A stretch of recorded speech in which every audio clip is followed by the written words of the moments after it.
Seguimos hablando con el suboficial mayor Riquelme. Ya vamos por el tercer video. Les dije que esto daba para mucho más.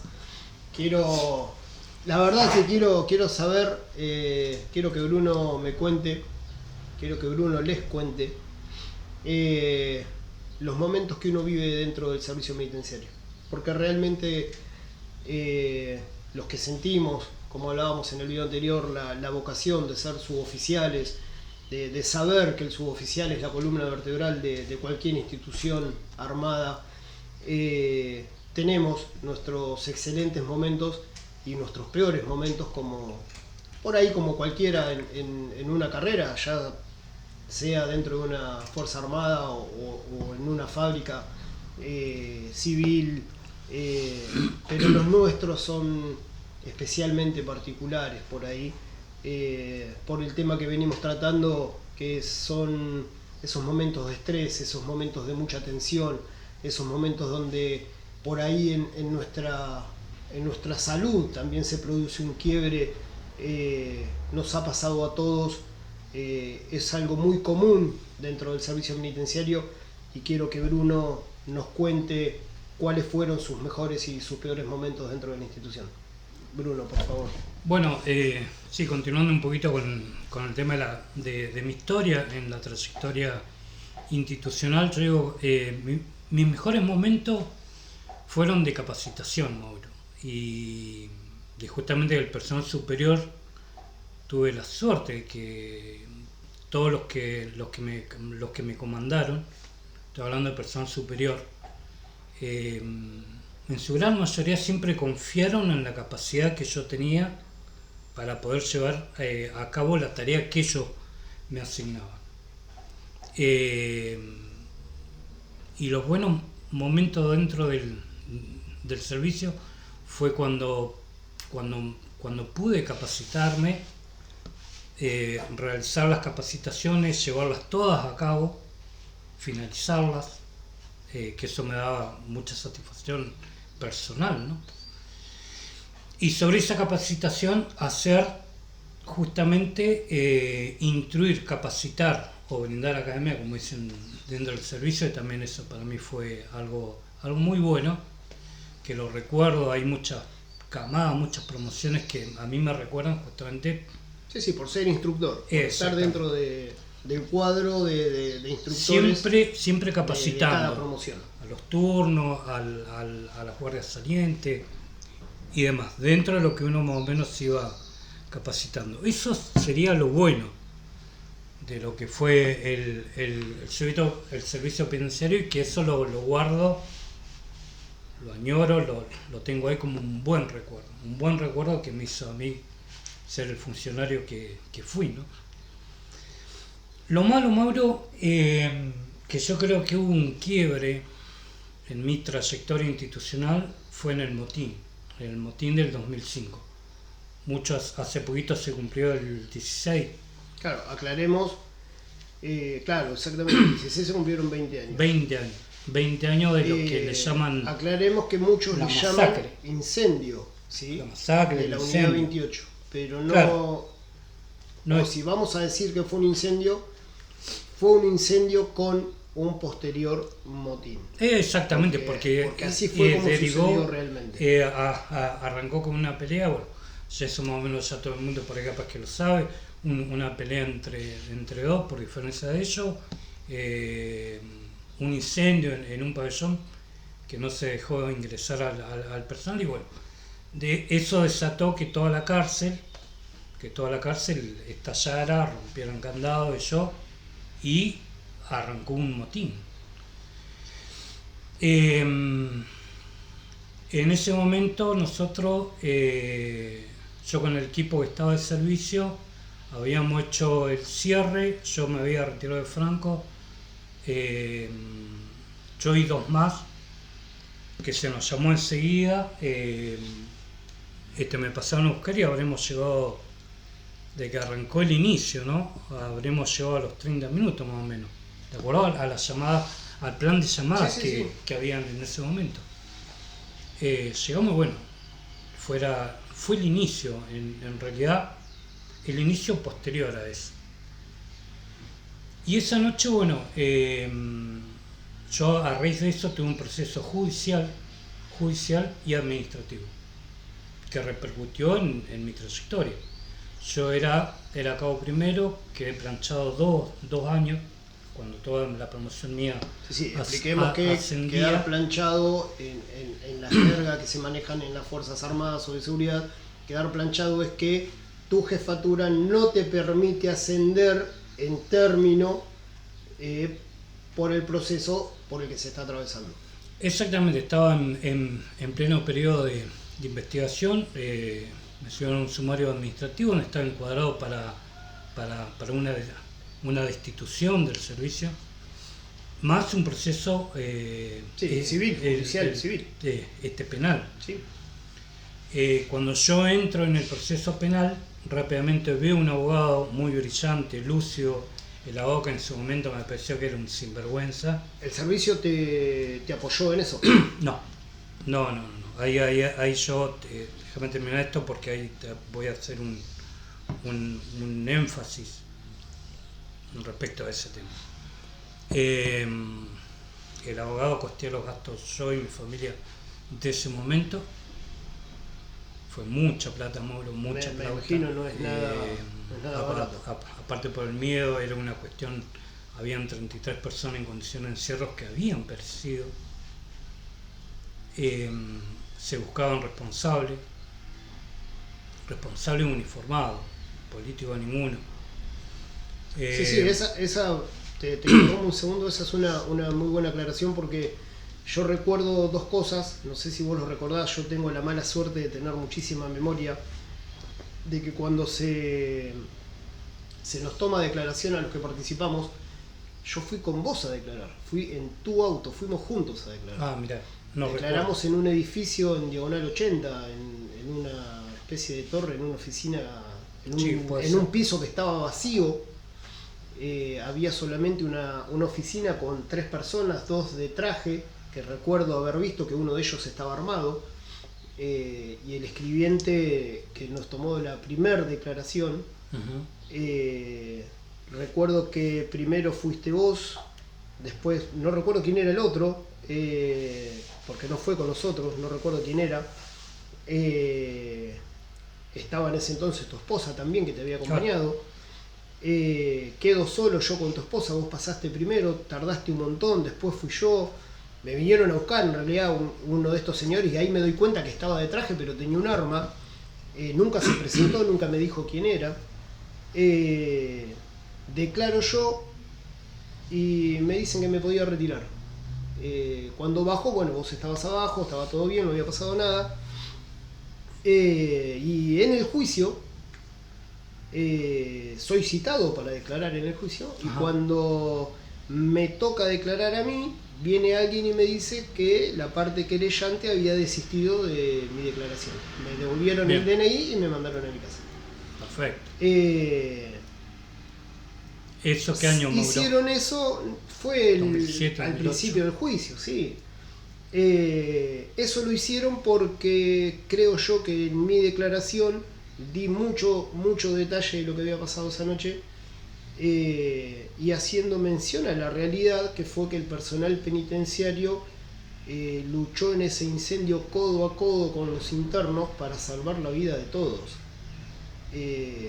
Pero bueno, no es lo que se terminó decidiendo en el juicio. Y como vos decís, todos sabemos que ese pabellón nunca debió haber sido habilitado y ningún político de turno de ese entonces pagó esas consecuencias, sino que las terminó pagando el personal penitenciario. Exactamente, Mauro. Yo entro en el proceso judicial hasta el año 2007-2008.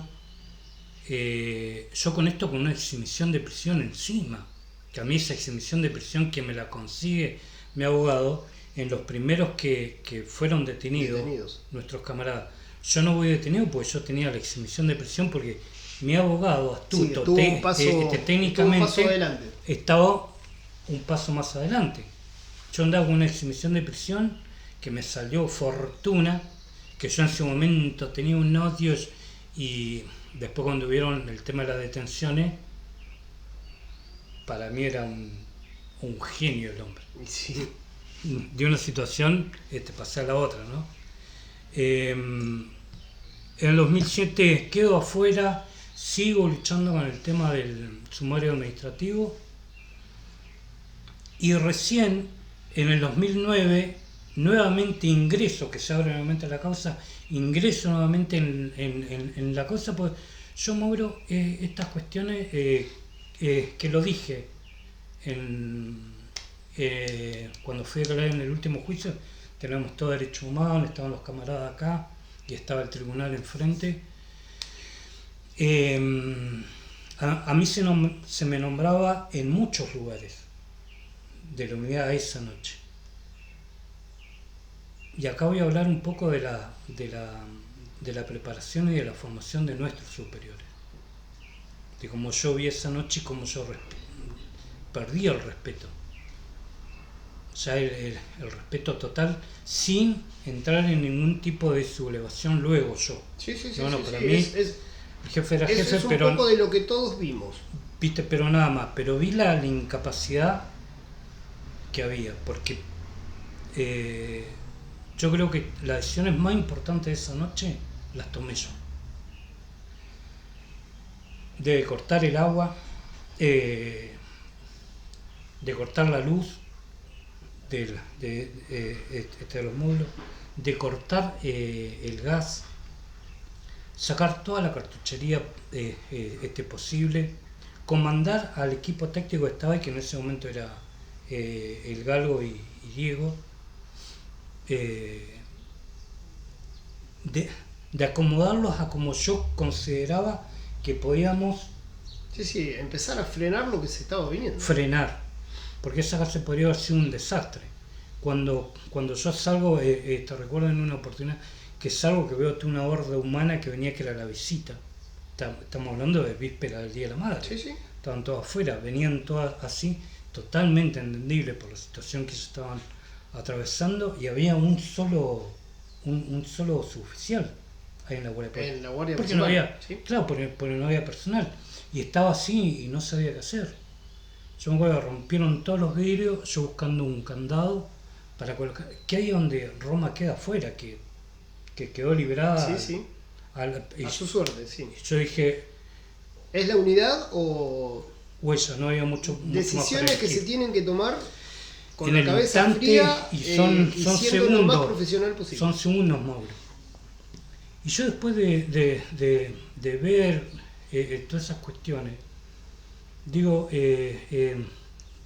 atravesar el proceso ese judicial que me hizo tanto mal, que tenía miedo de perder mi libertad. Y estamos hablando de tener miedo por hacer nuestro trabajo. Fue ni más ni menos que lo que hicimos, fue hacer nuestro encima, trabajo. Mauro, hacerlo correctamente, con los medios que habían, y haciéndolo un poco más de las decisiones que otra gente que estaban ahí, que no la tomaron. Estamos hablando de oficiales jefes, con muchos años de servicio y muchísima más experiencia que nosotros. Yo, un oficial jefe, yo lo saco de la oficina de control cuando se nos pudre máxima, que ya habíamos hecho un tabique entre ellos y nosotros para que no tomen la parte mediana. Yo estaba esperando al resto del grupo que habían salido por afuera para poder impartir las órdenes, cómo nos íbamos a apostar en lo que era mediana, más que nada. Un jefe estaba, le había agarrado un calambre. Sí, fue el mismo que me recibió a mí cuando llegué yo. Creo que sí. No podía caminar. Yo lo levanto y porque él me dice, Riquelme, dame una mano. Yo me fijo, lo agarro, lo saqué y lo dejé entre la guardia y la subdirección. Ese hombre nunca más dio ningún tipo de orden. Creo que la última orden que dio me la dio a mí, porque yo entré absolutamente solo. La única persona que vi fue un suboficial abajo de la escalera, como escondiéndose. Sí, estamos hablando del mismo que estaba así.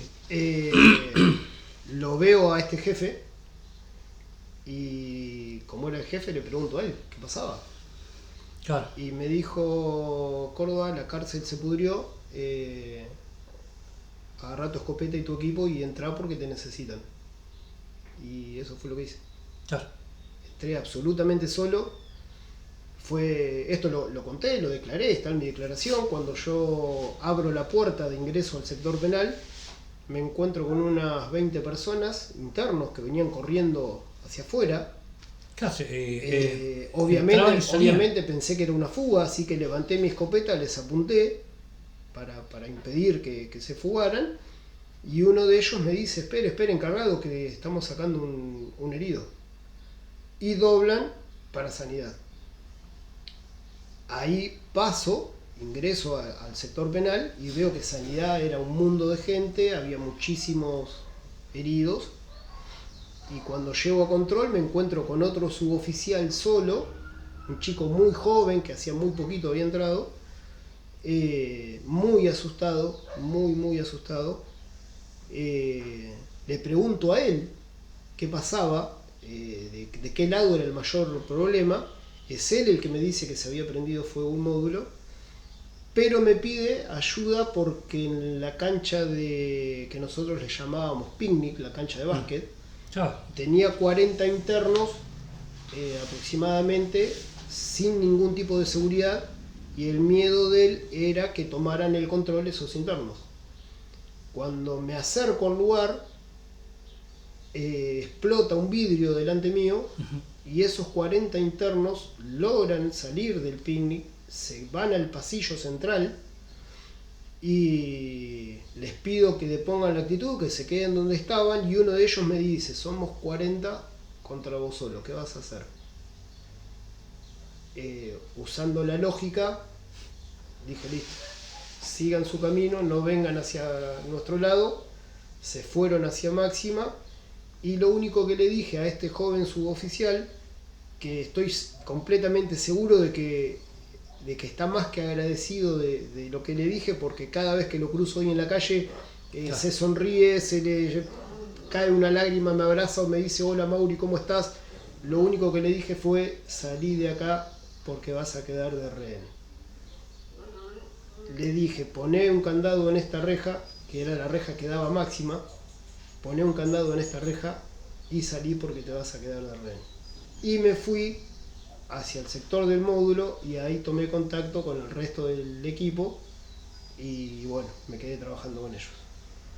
Pero este jefe del que vos hablas, sí, es como vos lo contás. Yo me lo encuentro en la puerta de la guardia cuando ingreso al penal.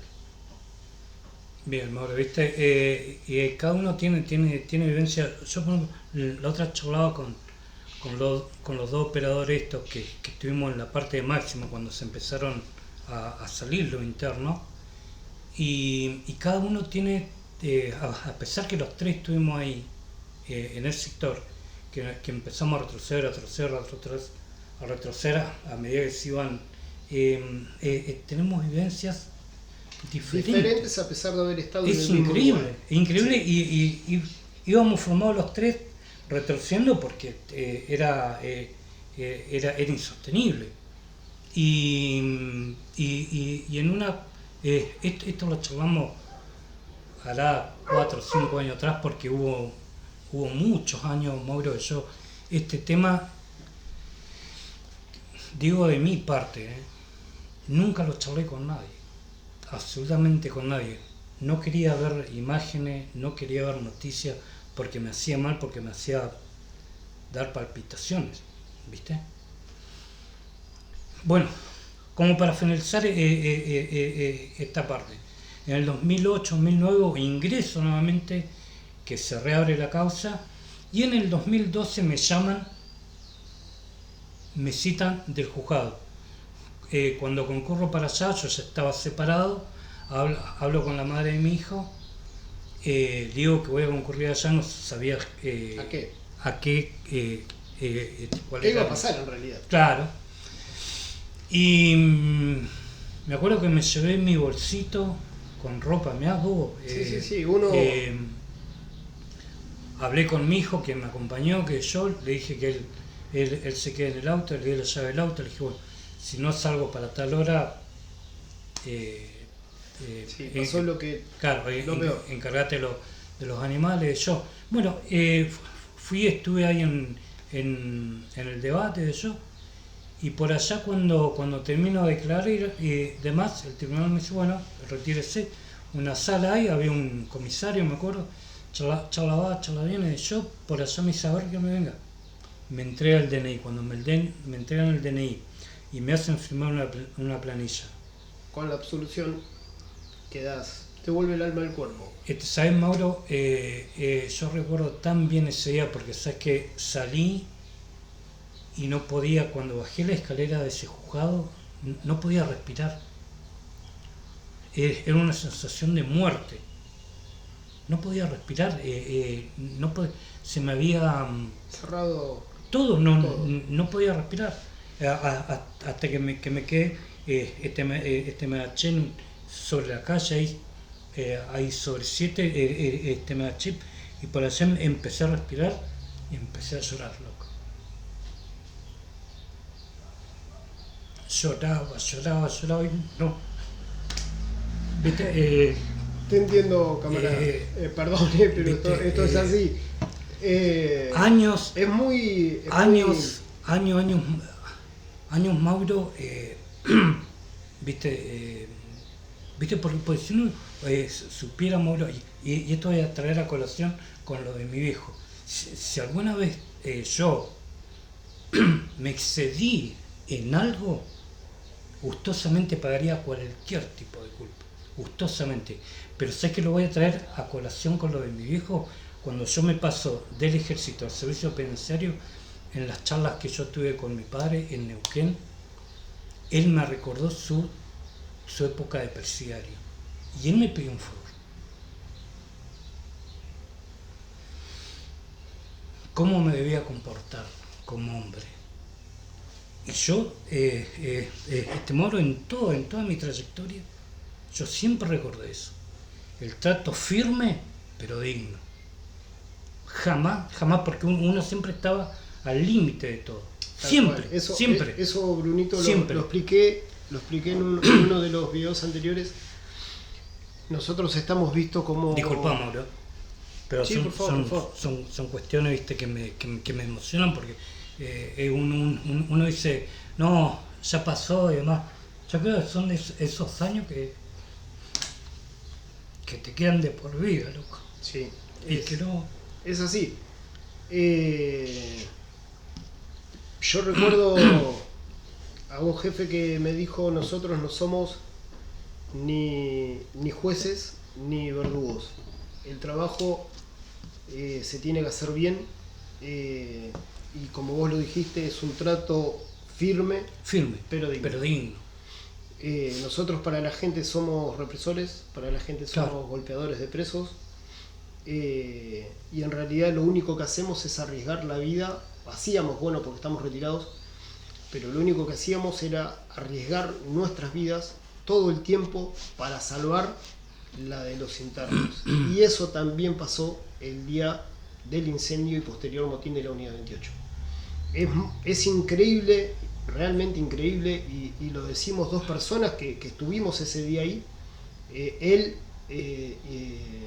con un proceso judicial, yo no, porque llegué un poco después, que hoy lo veo, escuchándolo, lo veo como una suerte, como una gracia divina. Ese día se hizo lo imposible por salvar la vida de todos. Lo vimos, fuimos parte de eso. Pero lo increíble de esto es que el jefe de talleres, encargado justamente de esa bomba de agua, había hecho una nota informando a la jefatura del servicio penitenciario bonaerense que esos módulos no tenían agua.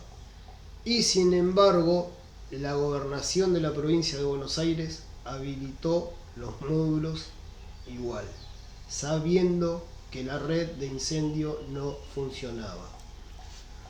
No hay ningún responsable político por ese hecho en esta historia. El único detenido es personal penitenciario. Ningún político pagó las consecuencias de esas 33 personas fallecidas.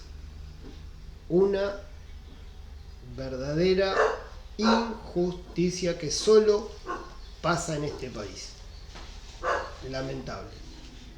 Es increíble, Mauro, que después del 2012 mi visión con el servicio penitenciario cambió al 100%. Porque yo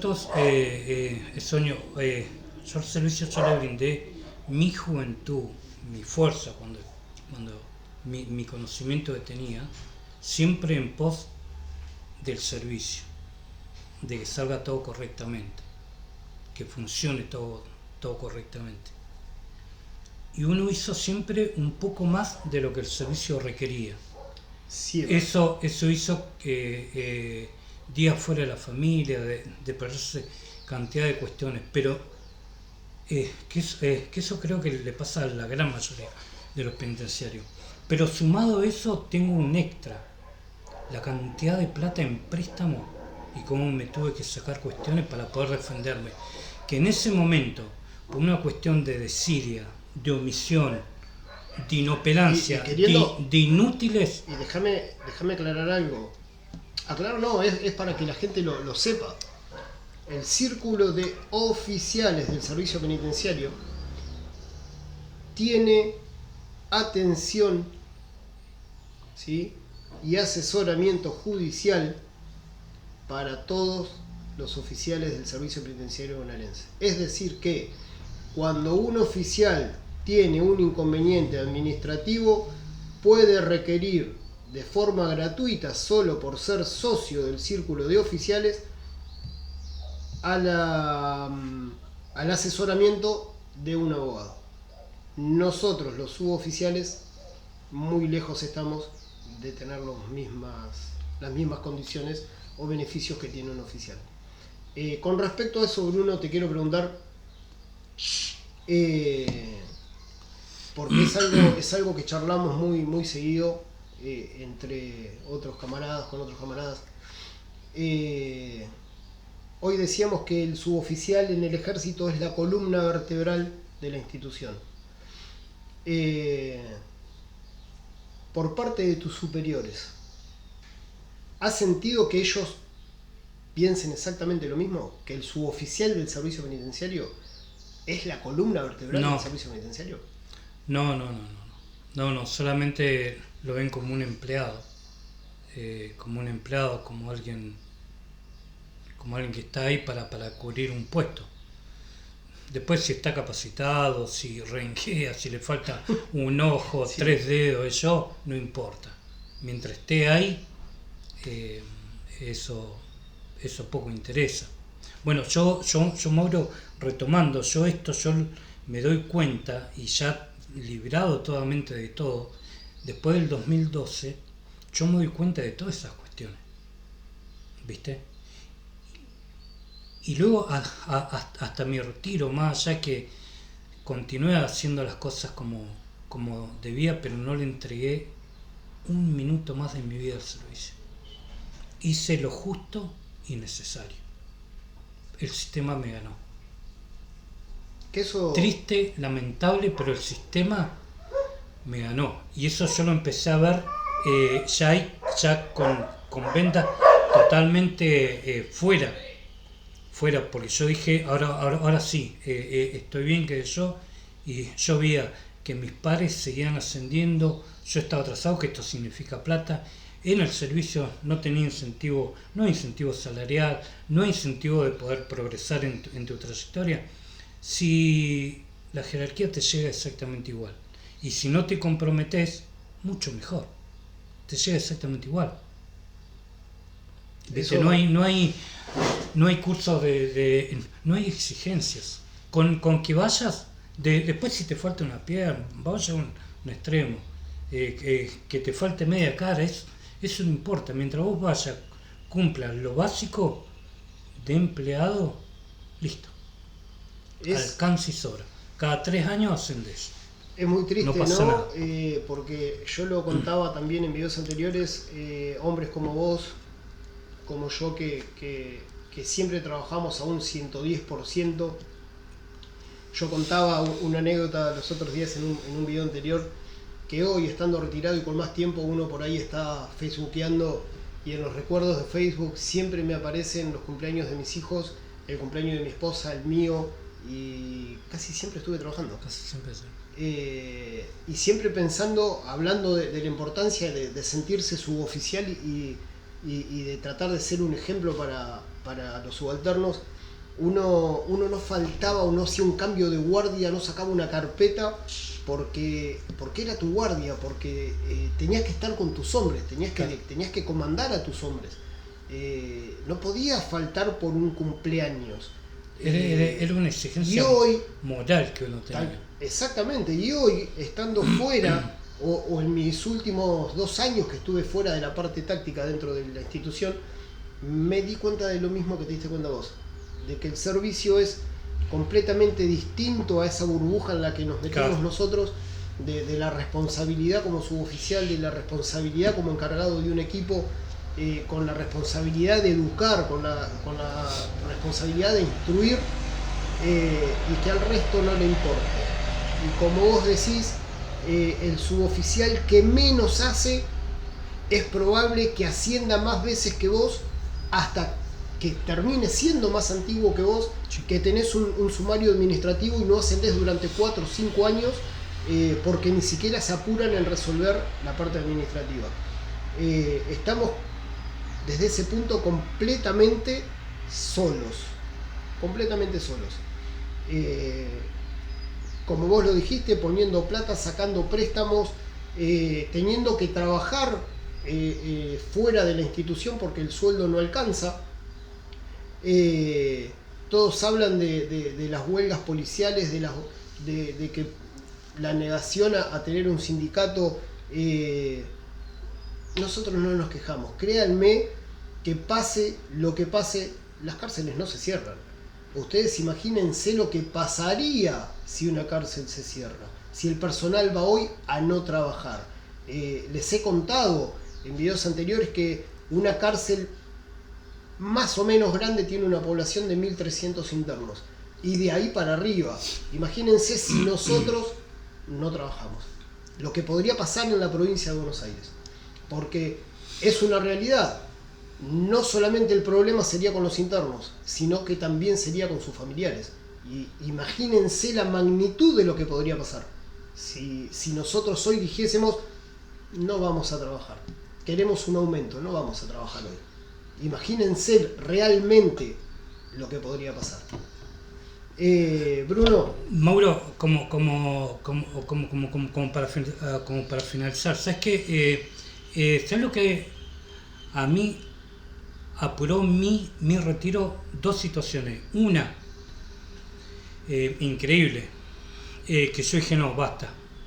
Hará 3-4 años atrás, cuando vieron los motines acá en la provincia, sí. San Martín, Varela y demás, de acá de la sede de la pandemia. Sí, de Magdalena salimos, fuimos para San Martín, la sede, el personal de acá de la sede, éramos 30 hombres más o menos, habían 3 escopetas, y el jefe le entrega 2 escopetas a 2 jefes, y la tercera mía, por una cuestión de confianza seguramente, y separa los equipos. Yo quedo con mi equipo, todos suboficiales, y vamos para San Martín, volvemos para Varela. Vamos desde San Martín, desde el primer ingreso, que lo hicimos todo, y luego cuando estamos volviendo, vamos para Varela. Y en Varela me pasó algo, Mauro, porque en un momento dado éramos todos penitenciarios, perros, la DOE, todo gente de la unidad, todo ahí. Se abrió el portón e ingresamos todos. Ingresamos. En un momento yo con el equipo que estaba, que eran todos gente de operación haciendo de traslados. Sí, traslados. Una sola escopeta.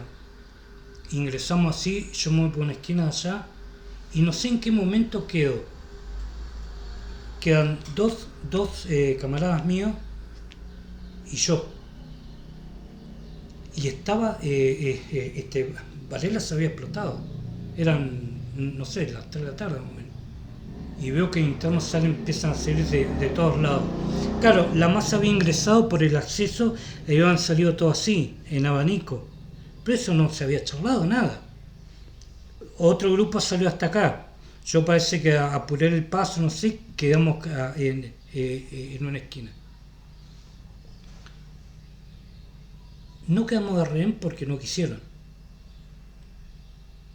Cuando, bueno, hacemos para atrás todo eso, cuando volvimos, llegamos acá a la sede, yo ese día estaba de servicio, me quedé ahí y me replanteé. Yo dije, han pasado casi 13 años de lo que ocurrió acá, en la 28. No aprendimos absolutamente nada. Nada. Nada. Mira, una... ¿Qué es lo que hizo eso? Yo ya teniendo mi jerarquía y ya mi tiempo, dije, no puedo ingresar nuevamente a todo el sufrimiento, al daño psicológico y económico. Sí, que se sufrió durante... De que yo había atravesado. El post al motín del 28. Eso, sumado en un momento como anécdota, a los 2-3 días hacemos un traslado intercarcelario a cada unidad. Cuando subimos de yo, los que íbamos a sacar, éramos 3 mayores. Los subimos de yo, todos nenes, pibitos, 19, 20, 21 años. Como dice, en forma altanera, despectiva, che, fíjate que era fuego, yo empiezo a faltar respeto. Yo nunca a un interno, nunca tuteé a un interno, nunca, siempre lo traté de usted. Y empezó a vociferar que iba a hacer esto, aquello, lo otro, demás. Bueno, esa situación, también porque yo es que hice un revisionismo histórico de cuando yo había ingresado. Yo me acuerdo la primera vez, Mauro, la primera cuando estaba en el grupo Comparendo, ya por el año 2000 y pico, en la primera requisa que le hacemos a los internos, yo me acuerdo que yo al interno yo le estaba diciendo que saque la ropa, a ver, sacate esto de yo, pasame el pantalón que yo, y el interno me miró 2 o 3 veces. Y en la cuarta, cuando me pasa una remera, ponele, dice, encargado, ¿nos conocemos usted y yo? Lo que me digo, no, te creo que no. No, me dice, no, digo. Bueno, entonces no me tutees. Yo era un joven, tenía 22, 23 años, y él ya tenía 35, 40 años. Eso, Mauro, a mí me quedó, pero acá taladrado en la cabeza. Porque en ese momento, cuando ingresamos, era la edad promedio que había. Claro. De 30 a 45, 45 ¿viste? Era el promedio que se manejaba. Y sé que me doy cuenta cuando ya esto en vísperas, ya próximo a mi retiro, que apuraron mi retiro, yo digo, que me convencieron, no, yo acá no tengo que estar más. Me recordé esa situación con la que estaba viviendo eso. Que no pasó absolutamente nada, pero generacionalmente había cambiado. La sociedad culturalmente había cambiado. Un interno que yo se lo agradecí, nunca se lo dije, pero se lo agradecí de poder enseñarme, y fíjate con qué con algo tan básico. Entonces Bruno, no me tuteé. Bruno, vamos a... ¿Y cuánta razón tenía? Vamos a hacer un alto porque seguimos hablando, son casi 39 minutos, y déjame decir esto para después retomar en un próximo video. De otro día, Moro, pues. Vamos a tratar de que sea otro día. Si no, seguimos, no hay problema. Fíjate lo que vos decís, que la gente esto seguramente no se lo hubiese imaginado nunca. Nosotros también aprendíamos de los internos. Siempre. No solo nos formamos por superiores, no solo nos formamos por ser suboficiales, sino que también tratamos todo el tiempo de sumar, de cargar experiencias en la mochila, de lo bueno y lo malo que se podía y lo que no se podía hacer, y de aprender incluso de los mismos internos. Yo recuerdo que un interno un día que cocinaba para nosotros en el casino de suboficiales, era paraguayo, si mal no recuerdo, me cuenta que se habían peleado en un pabellón y me dice, estos pibes de ahora son unos irrespetuosos. Se habían peleado por un par de zapatillas y habían sacado un herido grave del pabellón. Y me dice que se habían peleado y que eran unos irrespetuosos. Entonces yo lo miro y le digo, ¿por qué irrespetuosos? Y me dice, porque estos pibes ahora no son chorros como dicen ser. Porque para el interno ser chorro es tener, como decían ellos, un cartel, una autoridad dentro de un pabellón, porque son piolas, como decían ellos. Y este era un hombre grande. Y él me decía, estos pibes te roban sin respeto. Entonces yo me río y le digo, pero ¿cómo es robar con respeto? Porque me estás robando. Y me dice, sí, yo lo estoy robando, pero no le estoy faltando el respeto. Yo no puedo dejarlo a usted descalzo en la calle. Dice, encima que le estoy robando la plata y se lo voy a dejar descalzo. Eso es faltarle el respeto. Realmente no lo podía creer.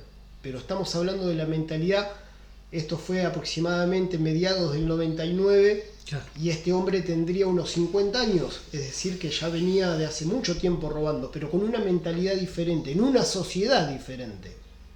En una sociedad completamente diferente.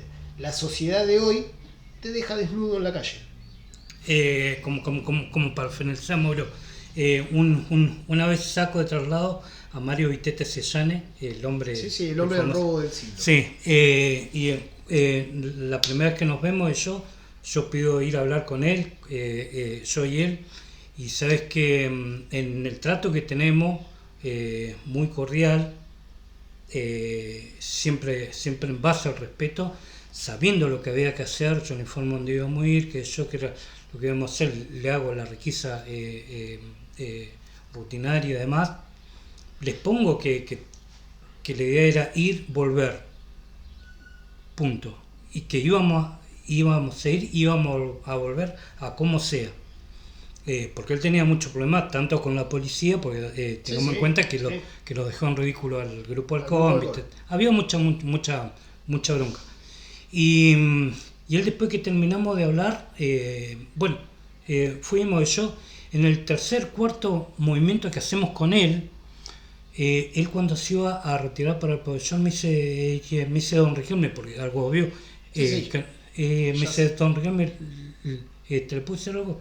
Le digo, sí, dígame. Me dice, yo a usted siempre lo voy a respetar, porque usted es un asaltante táctico y reconoce que yo soy un asaltante también. Le digo, me dice, ambos sabemos hasta dónde podemos ir, y eso yo lo respeto mucho. Le digo, está bien, don Mario, le decía, porque era un hombre grande. Es una situación, es una anécdota de respeto que por ahí hasta supera a nuestros superiores. Porque creo que en mis años de carrera, no sé si podría contarte que alguna vez un superior respetó mi trabajo. ¿Y por qué, Mauro, yo me doy cuenta de todo esto? Porque el tipo después, muchos años después, había estudiado todo lo que era operaciones especiales. Sabía que yo era un asaltante táctico. Sí, lo que habían hecho era la inteligencia previa a un asalto. Sabían lo que podía pasar. Claro, ¿sí? el ¿Conocían tipo, los movimientos que podía realizar el halcón? El tipo sabía cuál... y encima yo se lo aclaré de la primera vez que nos vimos. Que íbamos a ir y que íbamos a volver. A como sea. Sí. ¿Viste? Y eso, bueno, en su momento yo lo tomé así nomás, pero después con los años, después él estando en libertad, cuando él desnuda bien el caso, yo dije que el tipo me reconoció, porque él ya los tenía todo estudiado. Sí. Bueno, increíble. Ya nos pasamos a 44 minutos, pero no lo vamos a terminar. Bruno, yo quiero preguntarte tu opinión sobre... Chintando el sol. Me veo hasta más blanco. ¿A dónde crees que ingresa un interno hoy? Comparando la cárcel de hace 25 o 30 años a lo que es una cárcel hoy en la actualidad. Entra para mí, Mauro, entra un submundo exactamente igual, protegido por todo, porque hay que tener en cuenta que hay muchos organismos de derechos humanos que se han fortalecido en pos de que el interno tenga ciertos beneficios. Ingresa con toda esa cobertura y donde no hay no hay ninguna política donde esa persona pueda llegar a volver a reinsertarse, que ese sería nuestro trabajo. Pero ¿qué es lo que pasa? No está el profesionalismo, no está la capacitación, ya lo dijimos anteriormente, que vayas con un brazo menos, vamos a llevarlo a un extremo, ¿no? Para el superior es exactamente igual. Entonces, ¿cómo uno pretende reinsertar a una persona que viene por una cuestión cultural, porque esto socialmente viene destruido hace más de 25 años, está destruido. Hay generaciones que han sido destruidos de los valores del esfuerzo, del trabajo, del sacrificio. Eso está todo roto. Ingresa a una cárcel protegido por el sistema. Lamentablemente, yo lo considero así. Hoy uno escucha o ve en los medios de comunicación el pedido de justicia, el permanente pedido de justicia.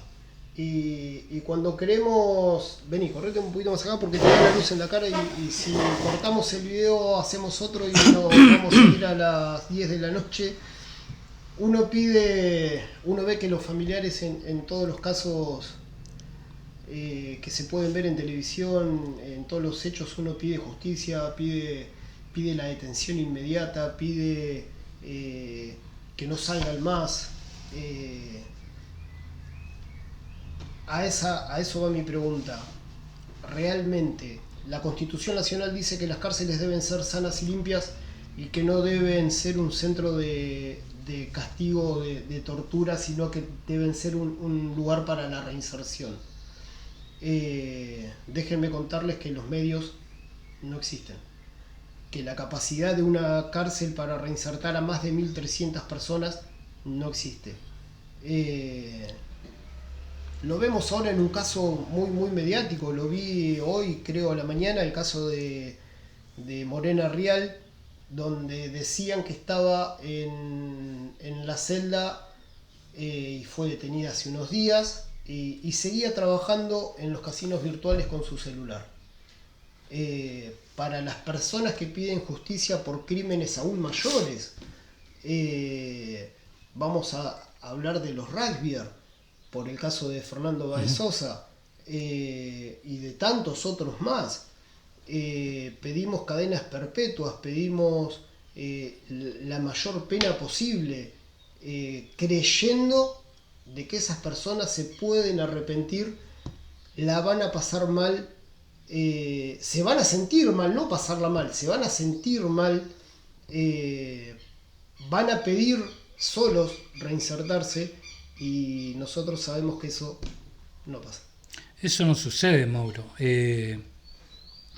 Y han pasado, mira, yo creí que nosotros cuando ingresamos, uno con el afán, con la juventud seguramente, de querer cambiar las cosas, yo fíjate si te detenés un momento en lo que yo dije cuando fuimos para San Martín, hará 3-4 años que ocurrió esto. Sí, del 2020, 21. 21, no sé, San Martín Varela, y fíjate el clic que a mí me hace en la cabeza. Fue lo mismo que había ocurrido hacía 20 años atrás y no cambió absolutamente nada.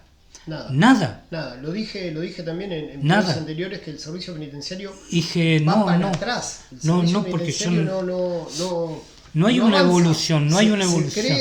Alguien te hace creer, porque es la verdad, alguien te hace creer que avanzaste y los más antiguos, que somos nosotros, sabemos que en esa mentira del avance hay 5 años de retroceso automáticamente. Es muy difícil realmente trabajar con internos, es muy difícil lograr un cambio. Lo veo, Mauro, ¿sabes cuándo? Mirá, un caso específico, pero esto yo lo hablo a través de la experiencia.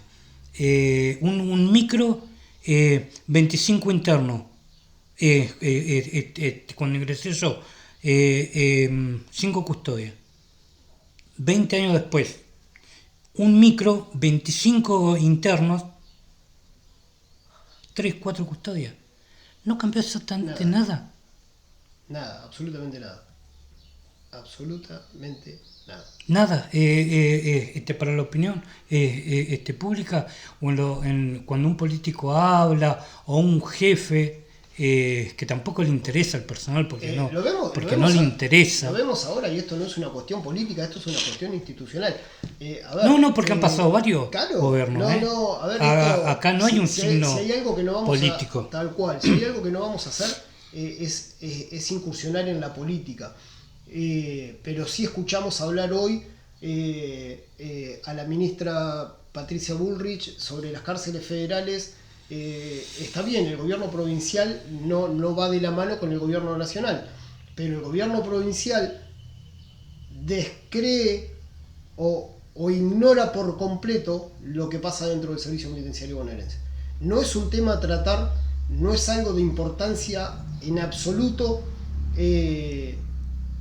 No existimos, porque nadie, les puedo asegurar que ningún político se atrevería a contar lo que pasa dentro de las cárceles del servicio penitenciario bonaerense. Estoy completamente seguro que ninguno se atrevería a contarlo. A mí me pasó, y esto vamos a tratar de ir redondeando porque ya nos excedimos un montón. Yo me voy de la unidad 28 después del motín, 2006 aproximadamente me voy.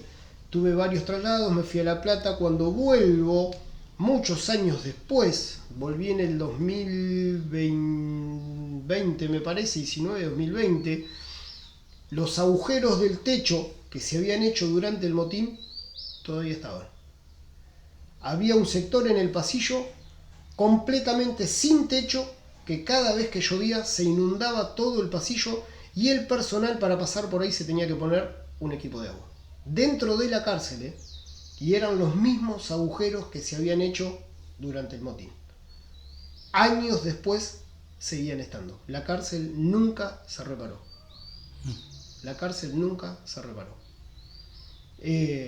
Así que bueno, Bruno, ¿algo más para decir? No. Solamente que bueno, eso es lo bueno, lo malo de este servicio. Yo estoy muy conforme con toda mi trayectoria, siempre he ocupado lugares de comandancia donde puedo ejercer el mando, el comando, y siempre lo hice con cierto criterio. Bruno, en la actualidad, ¿sentís que el servicio te dejó algo malo a nivel salud? ¿Tenés algún trauma malo? Mirá, yo Mauro, ¿has necesitado asistencia de un profesional? No, yo no te voy a mentir, y tampoco soy una persona necia, que no me doy cuenta de las cuestiones. Pero yo particularmente, como soy yo, y de acuerdo a mi historia de vida, que vengo cinchando solito, pues yo acá en Buenos Aires no tengo a nadie, tengo a mi hijo, pero no de hace un día. Yo tengo algo en mi vida que cuando finaliza algo, te cuento algo, repito, yo a mi mamá la amo con todo mi corazón. Hace 3 años atrás, cuando falleció, yo estaba de servicio, era un día sábado, domingo, yo el lunes salía de Franco, sábado falleció allá en Neuquén, la lloré sábado, domingo, el lunes le brindé un abrazo a mi hijo que salió a recibirme acá en mi rancho, y yo a esa historia le puse punto final y seguí avanzando. Pero yo lo he hecho en todo a lo largo de mi vida. ¿Pero por qué? Porque no me ha quedado otra, no porque soy un hombre fuerte, poderoso, no, porque no me quedó nunca otra posibilidad. O me hacía fuerte o me hacía fuerte. Sí veo y observo de que a gran mayoría hay muchas cuestiones de bueno, que lo hemos charlado afuera, Mauro. Hay muchas cuestiones que por ciertas situaciones que se han vivido dentro de lo que es una cárcel, te dejan muchas secuelas. Y yo lo veo con ciertos camaradas, ¿no? Yo, gracias a Dios, al día de hoy no tomo pastillas ni de presión ni de colesterol, de absolutamente nada. Soy una persona que trato conectarme con la creación, las plantas, todo lo que es natural, la parte física, a mí me hace muy bien. Pero es un caso medio particular el mío. Sí. ¿Viste? Nunca he cosechado amigos. El mejor amigo que tengo, siempre digo, soy yo. De las decisiones que yo tomo, desacertada o acertada, el único que le pone el lomo soy yo, y de eso me hago responsable. O para bien o para mal, porque la vida es una toma de decisiones. Pero sí observo, a ver, Mauro, recién a mí se me cayeron lágrimas recordando eso. Eso es un trauma. Sí, sin duda que lo es. Sí. Viste, por ahí capaz que ahora soy grande, pero todavía me siento fuerte, viste, el tema del servicio quedó allá lejos, muy agradecido, pero allá lejos, no, viste, pero esto no quiere decir que dentro de 10, 15 años capaz que esté acá y aparezca todo esto y me mande un cagón, o conmigo o contra tercero, no lo sé. Hasta el momento considero que voy bien, pero no descarto que eso existe, Mauro, porque no es normal que te maten un interno ahí, ver 33 personas que cuando los agarrás que se les sale todo el cuero, hermano. No es normal. Sería contar como una historia de terror, en realidad, y eso la sociedad no lo sabe. La sociedad realmente no sabe. El estrés, Mauro, que uno y no es que lo pasás, y yo yo digo todo el personal penitenciario, hay unos que están más expuestos que otros, pero el estrés, vos sabiendo que no es que se hacen 10 kilos de 10 kilos de pan, al otro día 10 kilos de pan, pueden salir 9, 11. Acá no sabes a lo que vas.